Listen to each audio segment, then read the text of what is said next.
बुलेटिनमध्ये सविस्तर घडामोडींकडे वळतोय। सुरुवातीलाच एक महत्त्वाची बातमी आपण बघणार आहोत। एसटी संदर्भात मोठा निर्णय समोर येतोय। दर महिन्याच्या 5 तारखेला पगार जमा होणार आहे अशी महत्त्वाची माहिती समोर येते। एसटी कामगारांकरता, एसटी कर्मचाऱ्यांकरता ही महत्त्वाची बातमी आहे। एसटी कामगारांच्या पगाराचा विषय मार्गी लागलाय असं म्हटलं तरी चुकीचं ठरणार नाही। मुख्यमंत्र्यांच्या बैठकीत हा निर्णय झालेला आहे। एसटीच्या वाहक चालकांचा 5 तारखेलाच पगार होणार आहे। मुख्यमंत्र्यांच्या बैठकीत हा मोठा दिलासा वाहक आणि चालकांना मिळालाय असं म्हणायला हवं। एसटी वाहक आणि चालकांच्या पगाराचा प्रश्न चर्चेत होता। तो उशिराने मिळायचा, कमी मिळायचा, त्यातले अनेक प्रश्न होते। आज मुख्यमंत्र्यांच्या उपस्थितीत बैठक झाली।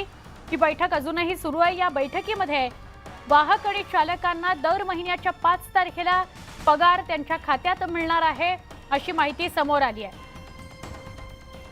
आमचे प्रतिनिधी तुषार रुपनवर यांना अधिक विचारूया। तुषार, अजूनही ही बैठक सुरू आहे का? महत्त्वाची ही बैठक होती, काय निर्णय झालेत, काय विषयांवर चर्चा झाली आहे?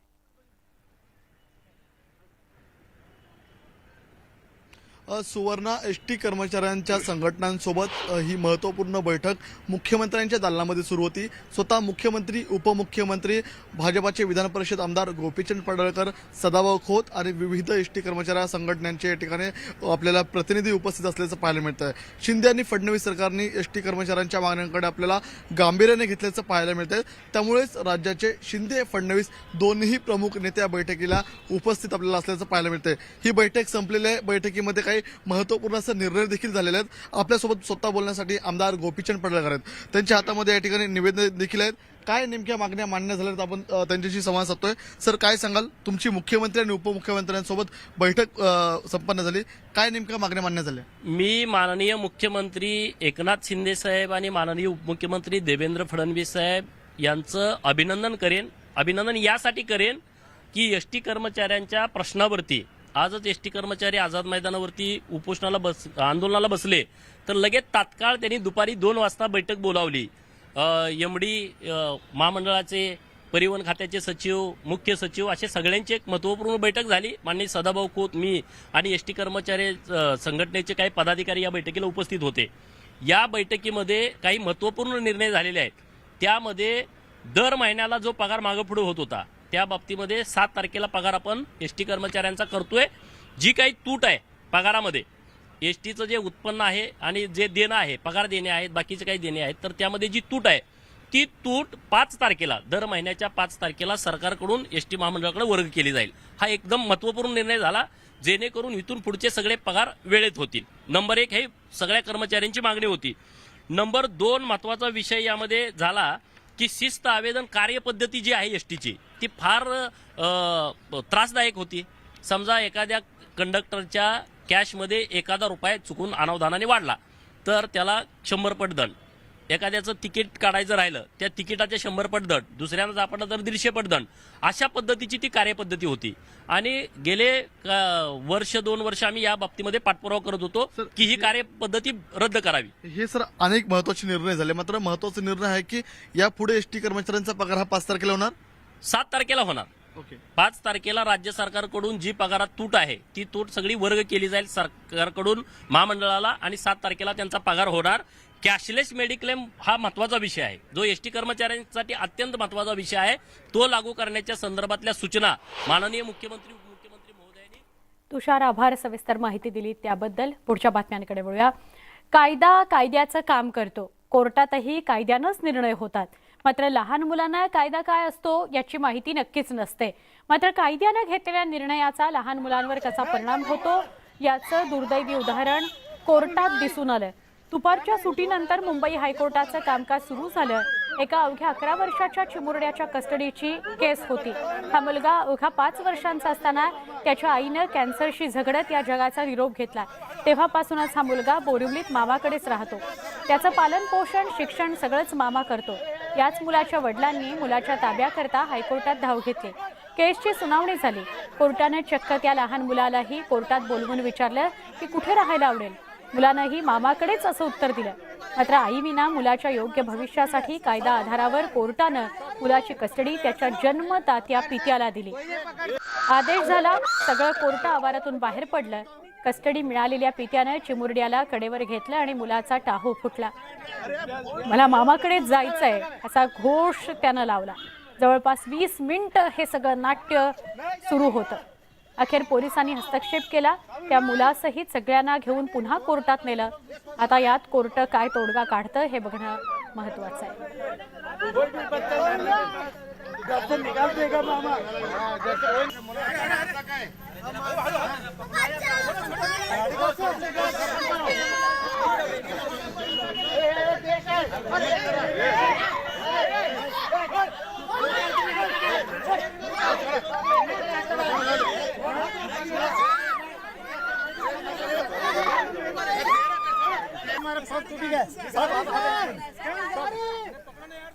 ये मैटर क्या है कि मेरी सिस्टर है ना कैंसर से मर गई थी और 2017 से ये बंदा कंटिन्यूसली मेरे घर पे छोड़ दिया था. वो आया भी नहीं था, कुछ नहीं किया था और बाद में इसने अभी कोर्ट में डर गया. मुझे अभी कस्टडी चाहिए. अभी बहन का पूरा 25 लाख 30 लाख का खर्चा मैंने किया, हम लोग के घर पे छोड़ के गया था. अभी उसको लगता है कि अभी उसको बच्चा चाहिए. अभी उसके भाई को बच्चा नहीं है, इसके लिए बच्चा लेना चाहते हैं. अभी ना प्रेम भाव है, कुछ नहीं है, ऐसे मारा पीटी करके हर टाइम लेके जाता है. कोर्ट को लगता है कि जजमेंट दे दिया पर बच्चे का कोई सुन ही नहीं रहा. तीन बार पुलिस आ गई, 4 बार सब कुछ आ गया, तो फिर भी अभी ये बच्चे को इसे तरह के हरेस कर रहे हैं.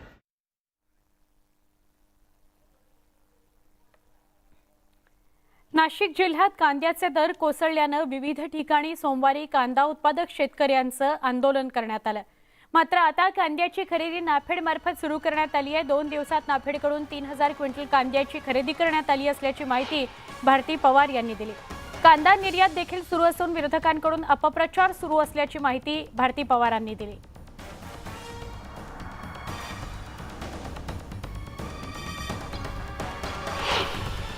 नाफेडने लाल कांदा खरेदी सुरू केलेली आहे हे मी आपल्या माध्यमातून शेतकऱ्यांपर्यंत पोहोचू इच्छिते. सातत्याने या विषयावर राज्याचे मुख्यमंत्री माननीय शिंदे साहेब असतील, माननीय उपमुख्यमंत्री देवेंद्रजी फडणवीस साहेब असतील यांनी देखील केंद्र सरकारकडे पाठपुरावा केला आणि त्या अनुषंगाने हा लाल कांदा खरेदी सुरू झालाय. आमचा हेतू हाच आहे की नाफेडने खरेदी करावी, केंद्र सरकारने यामध्ये भाग घ्यावा, शेतकऱ्यांना दिलासा द्यावा, जेणेकरून एक भावामध्ये एक चांगली स्थिरता येईल आणि चांगला भाव शेतकऱ्यांना मिळेल. वाशिम शहरातून जाणाऱ्या अकोला नांदेड या महामार्गावरील हिंगोली नाका ते अकोला नाका या मुख्य मार्गावर वारंवार वाहतूक कोंडी होते. त्यामुळे नागरिकांना अनेक अडचणींचा सामना करावा लागतोय. वाशिम शहरातील या मार्गाचं चौपदरीकरण करण्याकरता केंद्रीय मंत्री नितीन गडकरी यांनी निधी देण्याची घोषणा केल्यानं स्ट्रीट लाईट्ससह सुसज्ज असा मार्ग तयार होणार आहे. याचाच आढावा घेतला आमचे वाशिमचे प्रतिनिधी किशोर गोमाशे यांनी. वाशिम शहरातील हिंगोली नाका ते अकोला नाका या रस्त्यापर्यंत मोठ्या प्रमाणात वाहनांची वर्दळ असते. हा रस्ता अतिशय अरुंद असल्यामुळे वाशिम शहरातून जे बाहेर जाणारे वाहन आहे त्यांची मोठी गर्दी असते. हा वाशिम शहरातील एकमेव प्रमुख मार्ग आहे. हा मार्ग मोठा व्हावा यासाठी जे स्थानिक जनप्रतिनिधी आहे यांनी केंद्रीय मंत्र्यांकडे रेटा लावला होता. त्यामुळे केंद्रीय मंत्री नितीनजी गडकरी यांनी या मार्गाच्या रुंदीकरणासाठी मान्यता दिली असून लवकरच हा जो महामार्ग आहे हा सुसज्ज स्थितीत येणार असून चौपदरीकरण होणार आहे. यामुळं या मार्गावर होणारी जी वाहतूक कोंडी आहे यापासूनही वाशिमकरांची सुटका होणार आहे. किशोर गोमाशे, न्यूज लोकमत, वाशिम. दुष्काळी बीड जिल्ह्यात जलजीवन मिशन योजनेतील कोट्यवधी रुपयांच्या भ्रष्टाचारासंदर्भात न्यूज 18 लोकमतने बातमी दिली होती. या प्रकरणी बीड जिल्हा परिषदेच्या 10 अधिकारी आणि कर्मचाऱ्यांविरोधात शिस्तभंगाच्या कारवाईचे आदेश देण्यात आले. या सगळ्या अधिकारी कर्मचाऱ्यांनी ठराविक गुत्तेदारांना लाभ मिळवून देण्याकरता नियमबाह्य पद्धतीने काम केलं. शासनाचे कोट्यवधी रुपयांचं नुकसान केलं. टेंडरमध्ये स्थानिक आणि नातेवाईक यांना लाभ मिळावा म्हणून बदल केले होते. या सगळ्यांवर आता कारवाई झालेली आहे.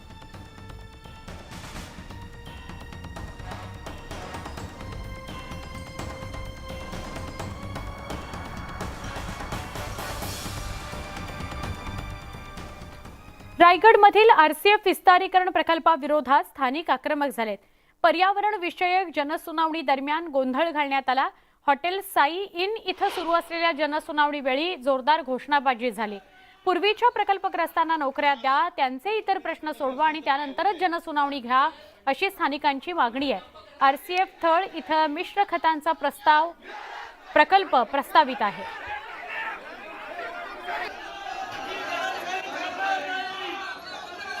आम्हाला पूर्णपणे त्या प्रकल्पग्रस्तांचं काय होतंय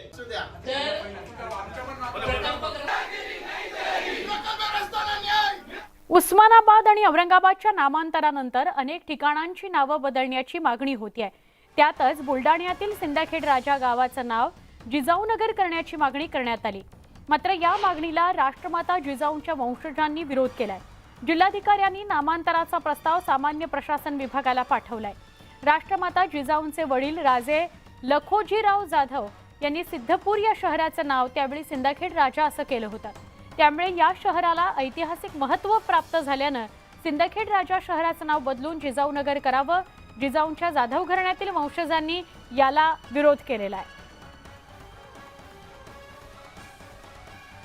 मी आपल्या माध्यमातून सांगू इच्छितो की शासनाला जर बदल करायचा असेल तर बऱ्याच दिवसाची जी पुणे शहराची जिजाऊनगर करण्याची जी मागणी आहे किंवा बुलढाणा जिल्ह्याची जी नामांतर करण्याची जी मागणी आहे, या पुणे शहराला किंवा बुलढाणा शहराला जिल्ह्याला या ठिकाणी जिजाऊनगर असं नाव देण्यात यावं, ही आमच्या सर्व जाधव परिवाराच्या वतीनं तसेच आमच्या सिंदखेड राजा येथील सर्व नागरिकांच्या परिसरातील सर्व नागरिकांच्या वतीनं मी मागणी करतो. गोंदिया जिल्ह्यातल्या 160 शाळांमध्ये यापुढे राईट टू एज्युकेशन अंतर्गत आर्थिक आणि दुर्बल घटकातल्या मुलांना प्रवेश दिला जाणार नाही, अशी भूमिका शाळा संचालकांनी घेतली. पण अशी टोकाची भूमिका घेण्यामागचं काय कारण, पहा स्पेशल रिपोर्ट.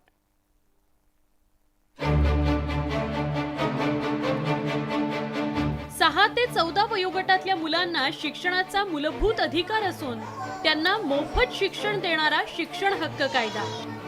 या कायद्याअंतर्गत शाळांनी प्रत्येक वर्षी 25% जागा आर्थिक दुर्बल घटकातल्या विद्यार्थ्यांसाठी ठेवणं बंधनकारक आहे.